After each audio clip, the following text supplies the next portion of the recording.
akamaro k'ubutumwa bw'ubugorozi n'ivugurura bwaje bukenewe rwose buwembura imitima yari yarabye bugakiza imibiri yamunzwe n'indwara.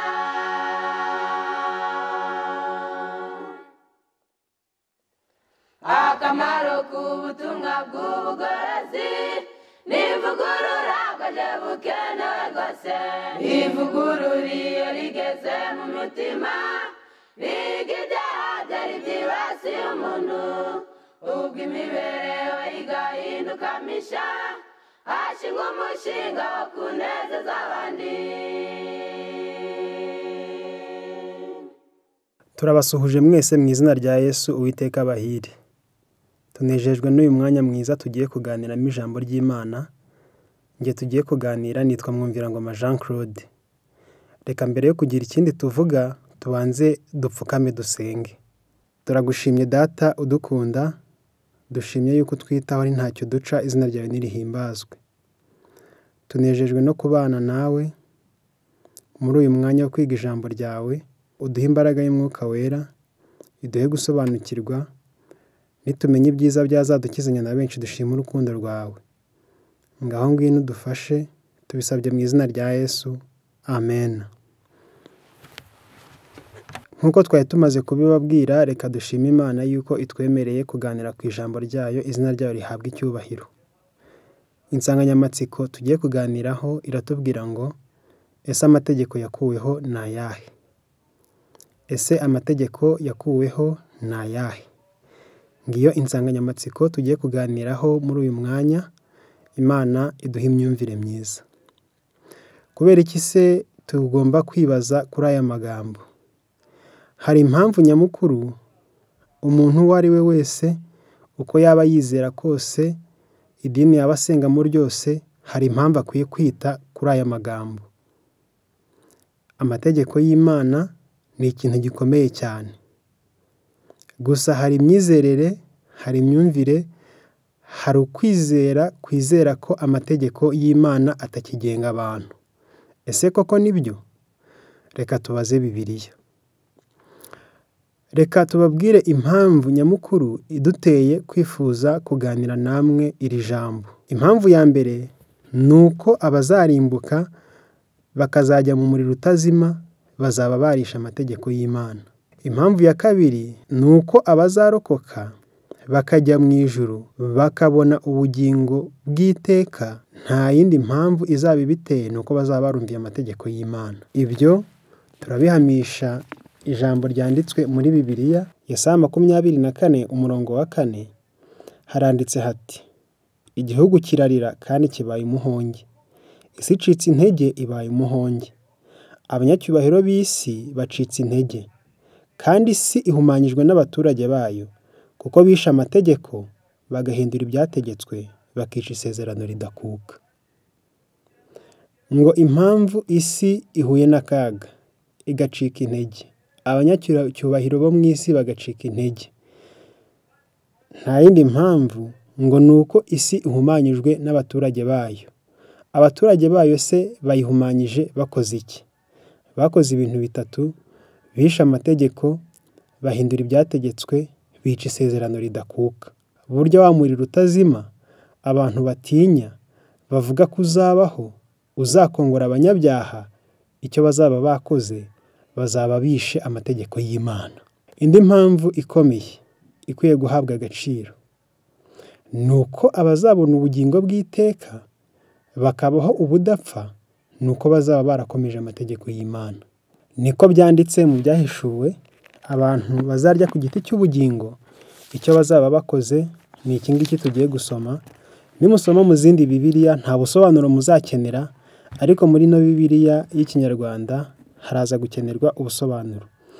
Ibyahishuwe 22 umurongo wa 14 haranditse hati: hahirwa abamesera ibishura byabo kugira ngo bemererwe kwegera cya giti cy'ubugingo. Ijambo risobanuye ngo abamesera ibishura byabo urahabona akanyuguti kaga, ubusobanuro bwayo urabubona hasi, haranditse ngo abamesera ibishura byabo cyangwa bakomeza amategeko yayo. Ubwo bisobanuye iki? hahirwa abakomeza amategeko yayo kugira ngo bemererwe kwegera cya giti cy'ubugingo. Nawe rero urahirwa nukomeza amategeko y'Imana, kuko abakomeza amategeko y'Imana nibo bazabona uruhushya rwo kurya ku giti cy'ubugingo. Iyi ngiyi niyo mpamvu nyamukuru abantu bagomba kwibaza kuri iri jambo. Abantu ntibapfe kumva gusa ngo bemere, ngo umuntu akubwire ko amategeko y'Imana yakuweho ngo upfe kwemera gusa. Twakwibaza tuti, ese koko Imana yakuraho amategeko yayo, yarangiza ikavuga yuko abatazayumvira bazarimbuka bagatwikwa kandi yarayakuyeho? Ese koko Imana yakuraho amategeko yayo, yarangiza ikavuga iti abazemererwa kurya ku giti cy'ubugingo nuko bazaba barumviye amategeko y'Imana kandi yarayakuyeho? None se ko hari imirongo muri Bibiliya ivuga ko tutagitwarwa n'amategeko, ese amategeko yakuweho ni ayahe? Reka dusobanure amategeko yakuweho ayo ariyo. Hari amategeko yakuweho, hari n'amategeko atarakuweho. Reka mu mwanya muto tubahe itandukaniro ry'amategeko yakuweho n'amategeko atarigeze akurwaho, azahoraho by'iteka ryose kandi yahozeho. Turaza gutanga itandukaniro. Hari amategeko 10 y'Imana, hakaba n'amategeko y'imihango. Dore itandukaniro riri hagati y'amategeko yakuweho n'amategeko atarakuweho. Amategeko atarakuweho yari 10, naho amategeko yakuweho yarengaga 10. Amategeko atarakuweho yanditswe n'Imana n'urutoki rwayo. Ibyo byanditse mu Kuva 31 umurongo wa 18, ndetse no Gutegeka kwa 2 igice cya 5 umurongo wa 22. Naho amategeko yakuweho yanditswe na Mose mu gitabo cy'amategeko.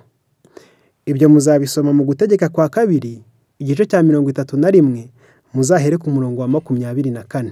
Kabiri, amategeko atarakuweho yabaga mu isanduku y'isezerano. Ibyo byanditse mu gitabo cy'urwa mbere rw'Abami igice cya 8 guhera ku murongo wa 9. Naho amategeko yakuweho yabaga iruhande rw'isanduku y'isezerano. Ibyo byanditse mu gitabo cyo Gutegeka kwa 2 igice cya 31 umurongo waho wa 26. Gatatu, amategeko atarakuweho amenyekanisha icyaha. Ibyo byanditse mu Baroma igice cya 3 umurongo wa 20 n'Abaroma igice cya 7 umurongo wa 7. Naho amategeko yakuweho ahana uwakoze icyaha. Ibyo muzabisoma mu Kuva 21 umurongo wa 12. Kane, amategeko atarakuweho yahozeho kandi azahoraho by'iteka ryose. Ibyo muzabisoma mu gitabo cya Matayo igice cya 5 kuva ku murongo wa 17 kugeza ku wa 18. Naho amategeko yakuweho Yesu yayabambye ku musaraba. Ibyo muzabisoma mu gitabo cy'Abakolosayi igice cya 2 guhera ku murongo wa 14. Ngiryo itandukaniro riri hagati y'amategeko yakuweho n'atarakuweho. Bityo rero habeho gusobanukirwa, twe kwitiranya ibintu. Tumenye yuko hari amategeko adahinduka yahozeho kandi azahoraho, azahesha ubugingo abayumviye. Kandi tumenye yuko amategeko yakuweho ari amategeko y'imihango. Amategeko 10 y'Imana, abayacumura, abatayumvira nta rwitwazo bazabona, kubera ko n'Imana nayo ubwayo iyo izi ubushobozi bwacu, ikamenya imbaraga zacu, ikamenya ibyo tunanirwa n'ibyo dushobora, iyo yivugiye yuko aya mategeko ari meza, atera umudendezo kandi ngo ntagara yo kutunanira. Ibyo muzabisoma mu gitabo cy'Abaroma igice cya 7 umurongo wa 12, ndetse n'urwa mbere rwa Yohana igice cya 5 umurongo wa 3. Nshuti bavandimwe, reka Imana iduhe imyumvire myiza. Mu gitabo cy'Abaroma igice cya 7 umurongo wa 12 handitse ano magambo: noneho amategeko ni ayera, ndetse n'itegeko ryose ni iryera, rirakiranuka kandi ni ryiza. Urwa mbere rwa Yohana igice cya 5 umurongo wa 3 haranditse ngo, kuko gukunda Imana ari uko twitondera amategeko yayo. kandi amategeko yayo ntarushya. Kandi nibyo koko.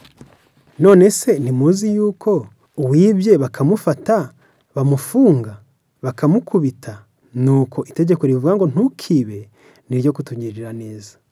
None se ntuzi ko usambanye nawe atagubwa neza, ashobora no kwanduriramo indwara zitandukanye? None itegeko rivuga ngo ntugasambane ni ryiza. None se ntuzi ko kuruhuka ari byiza, bidufasha, bigafasha impagarike yacu, bikabasha no kuvugurura imikorere y'umubiri yacu? Noneho itegeko ritubwira ngo wibuke kweza umunsi w'isabato, uruhuke imirimo yawe yose, naryo ni ryiza. Burya amategeko yakuweho si amategeko 10 y'Imana, ahubwo ni amategeko y'imihango.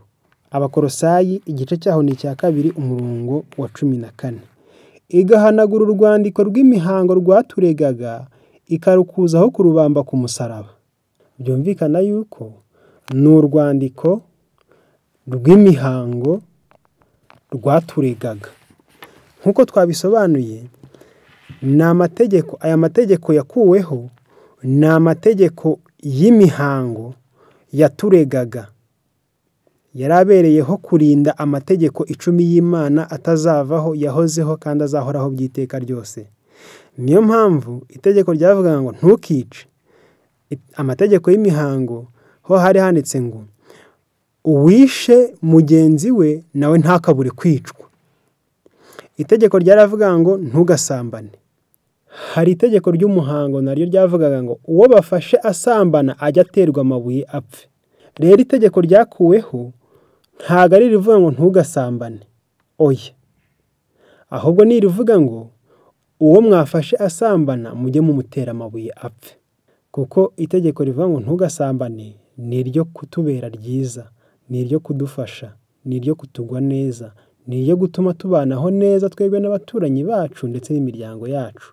Bityo rero abantu ntibamenye gutandukanya aya mategeko. Mwebwe se ntago mujya mwibaza kuri uyu murongo? Matayo igice cya 5 kuva ku murongo wa 17 haranditse ngo mwitekereza ko naje gukuraho amategeko n'ibyahanuwe. Sinaje kubikuraho, ahubwo naje kubisohoza. Kandi ndababwira ukuri yuko ijuru n'isi kugeza aho bizashirira, amategeko atazavaho inyuguti n'imwe cyangwa agace kayo gato, kugeza aho byose bizashirira. Nuko uzica rimwe muri ayo mategeko, naho ryaba ryoroheje hanyuma y'ayandi, akigisha abandi kugira batyo, mu bwami bwo mu ijuru azitwa muto rwose. Umuhanuzi umwe yarahanuye aravuga ati, reka abantu bakomeze bigisha ko amategeko y'Imana yavuyeho, vuba cyane n'amategeko ya za leta ntago azumvirwa. Ibyo se kandi biracyari ubuhanuzi, murabibona rwose.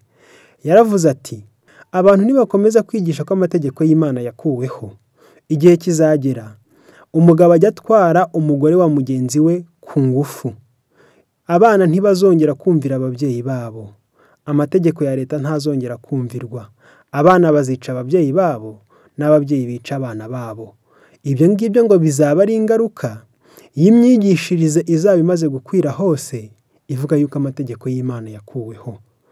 None se ibyo biracyari ubuhanuzi? Ese ntago mubibona hanze ahangaha? Erega nibyo Yesaya yahanuye mu gitabo cya Yesaya 24 avuga ati, nicyo gitumye umuvumo utsemba isi, abayibamo bagatsindwa n'urubanza. Nicyo gituma abaturage b'isi batwikwa hagasigara bake. Niyo mpamvu mubona hirya no hino mu miryango nta mahoro arimo, muri za leta nta mahoro arimo, mu baturanyi nta mahoro arimo, abavandimwe bararyana, ababyeyi n'abana baricana bitewe nuko amategeko y'Imana atahawe agaciro. Erega byari byarahanuwe yuko ikizazana amahoro ari ukumvira amategeko y'Imana. Yesaya igice cya 8 ku murongo wa 20 yaravuze ati, nimusanga amategeko y'Imana nibiyihamya, nibatavuga ibihwanye n'iryo jambo, nta museke uzabatambikira. Erega n'ukuri koko, igihe abantu bazaba bataramenya agaciro k'amategeko y'Imana, igihe abantu bazaba bakigisha ko amategeko y'Imana yakuweho, mu by'ukuri nta mahoro bazabona. Nta mahoro y'abanyabyaha, ni ko Uwiteka avuga, kandi icyaha no kwica amategeko. Reka Imana iduhe imyumvire myiza, reka Imana iduhe imbaraga n'ubushobozi, kuko yatubwiye ngo amategeko yayo ntarushya, arera, atera umudendezo, iduha umutima wo kuyakunda no kuyumvira. Reka Imana iduhe imyumvire myiza. Tumenye amategeko yakuweho n'amategeko atarakuweho. Amategeko 10 y'Imana niyo rufatiro rw'ingoma yayo. Nk'uko muri iyi si nta wahangara kuvuga yuko amategeko ayobora igihugu yavuyeho, ni nako tudakwiriye guhangara kuvuga yuko amategeko 10 y'Imana yavuyeho. Turamutse duhangaye kuvuga ko amategeko 10 y'Imana atakigenga abantu, ntago twaba tugikeneye kurinda imitungo yacu, kuko itegeko rivuga ngo ntukibe ryavuyeho. Buri muntu yazagifata ibya mugenzi we uko yishakiye. Yashaka agafata umugore wawe, yashaka agafata umwana wawe, nta rubanza washora, kuko uwakoze atyo nta tegeko yaba yishe, kuko icyaha ari ukwica itegeko. Aya mategeko atarakuweho nayo kudushoboza kubana n'Imana neza no kugirana umushyikirano nayo, ndetse no kubana na bagenzi bacu amahoro. Reka he kugira uwigomeka, kuko Imana yiteguye kuzahana abapfobya amategeko yayo. Mu gitabo cy'imigani handitse rino jambo ritubwira ngo, imigani igice cya 28 umurongo wa 9 handitse amagambo atubwira ngo, uwiziba amatwi ngo atumva amategeko, gusenga kwe nako ni ikizira. Urumva ko Imana ifuhira amategeko yayo mu buryo bukomeye cyane. Yakobo yavuze ano magambo agira ati, Yakobo igice cya 2 umurongo wa 10 haranditse ngo, umuntu wese witondera amategeko yose agasitara kuri rimwe aba yacumuye yose. Kuko wavuze uti ntugasambane, niwe wavuze uti ntukice. Nuko rero nudasambana ariko ukica, uba ucumuye amategeko yose. Bivuze ngo abantu bakwiye gukinguka mu bwenge. Umwanzi Satani ntabariganye, ntabatere kumvira itegeko rivuga ngo ntugasambane, ariko irivuga ngo wibuke kweza umunsi w'isabato ngo baripfobye. Kuko yavuze ngo wibuke kweza umunsi w'isabato, ni nayo yavuze ngo ntukibe. Iyavuze ngo wibuke kweza umunsi w'isabato, niyo yavuze ngo ntugasambane. Amategeko 10 y'Imana arangana, yahozeho, ntazavaho, siyo yakuweho, hakuweho imihango. Imana iduhe kuyumvira no kuyitondera, kugira ngo tuzemererwe kurya ku giti cy'ubugingo, mu izina rya Yesu. Amen.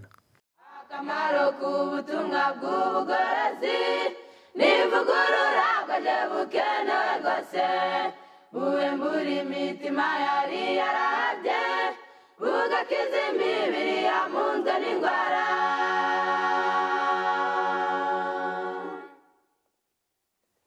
Akamaro k'ubutumwa bw'ubugorozi n'ivugurura bwaje bukenewe rwose, ivugurura iyo rigeze mu mutima, biga ibyaha byari byibasiye umuntu, ubwo imibereho igahinduka misha, hashingwa umushinga wo kunezeza abandi.